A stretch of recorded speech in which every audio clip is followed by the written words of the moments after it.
Scrapbook Soup is all about a mix of media and also techniques.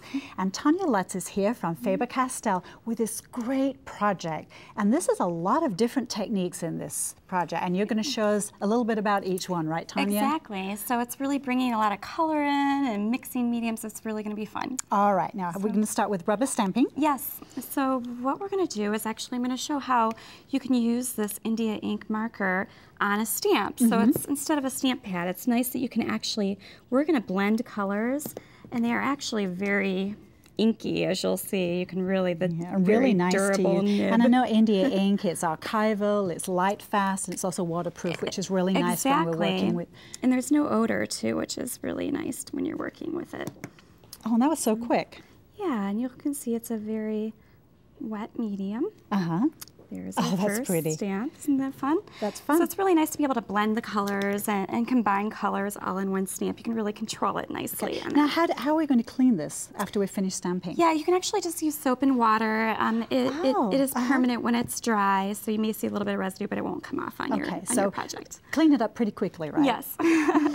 Now, you have some other pictures on here with lots of color. Yes. So after you've gone ahead and stamped your different 1, 2, 3, we're going to go ahead and start and show just how a simple doodle. You can really just start with a nice little mosaic, simply doodle and add color.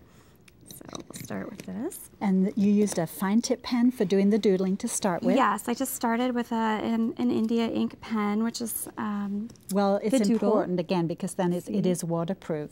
Right, exactly. Very good. So then, to your point, we'll use a watercolor pencil. So again, I'll just color in some areas. Those colors are so intense. Very vibrant. That is really pretty. Now, this is a watercolor pencil, so if we wanted, we could just add spread it out a little bit with a damp brush. We'll do that so you can see how it'll release. And you can see it stays very vibrant. Nice. But if you wanted to create some washes, you could actually go ahead and lighten it out. Oh, just it spreads all over. And you could probably blend different colors together. Exactly. So we're also going to go ahead and use another medium. Okay, now is that chalk?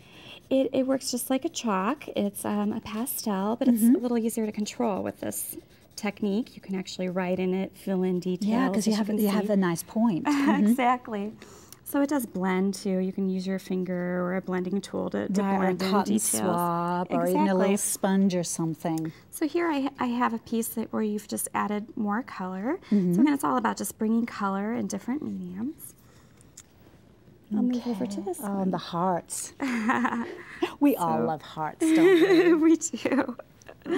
So this is actually a really fun way to add color, and this is really creamy. This is a pigment stick. Oh my gosh, it looks like a lipstick. It really does, and it feels like a lipstick too. I was going to say, can I try that? that really is soft. It's very creamy, and it blends really nicely. You can blend it again directly into the paper.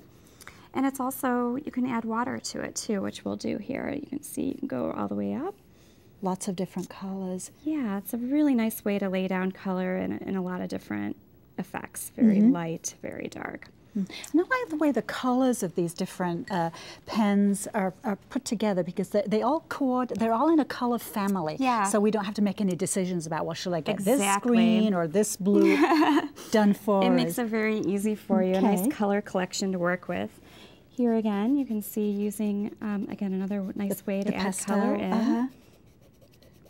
You know, normally I've seen pastels in like blocks, and they're fun too, but this is really nice because, like, you know, you have a point on there, you can do all the little details and everything. Exactly. Now, what about the yellow on the background? Okay, so the yellow is also, using the pigment stick, and you can see just, again, creamy, but what we're going to do is add another texture to it using gesso. So gesso is just a nice way to add new effects to paper crafts. This is on a watercolor paper. I'm just going to apply it, and what it will do is it will blend into the color, and you'll see it'll create more of an opaque type of look. Again, just another technique that you can do to create another dimension. And it's also going to seal that color, right? It does seal it, you're right. It's also good for covering up mistakes if you want to do it very darkly. Right, and I know that when it dries, the colors will be more intense. So do you have an example of what it looks like when it's dry? I'll show you once it dries, That's you can beautiful. see you can actually really blend it in. This is adding a little bit more water. Let's make the bird one. Okay. Because that has a little bit of a shimmer and a glimmer to it. I like that. Starting again, just a simple outline. It doesn't have, you don't have to be an artist, just putting a doodle down with the ink pen. And then we're adding color to the background. So this is starting with, again, a pigment stick. And this time, as we add the pigment stick, we're going to add a glaze to it. And the glaze will give it another sheen. So we don't even have to let it dry or anything like that? No, you can add it right in and it'll blend together very nicely. You'll see here right away.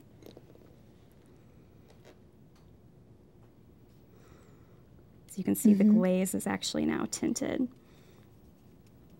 That is really pretty. And then you have a finished one? We do. And you can see this has added the ink to the top. So again, all these work very well together.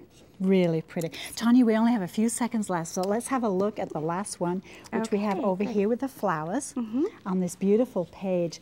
Things I really love. I like that.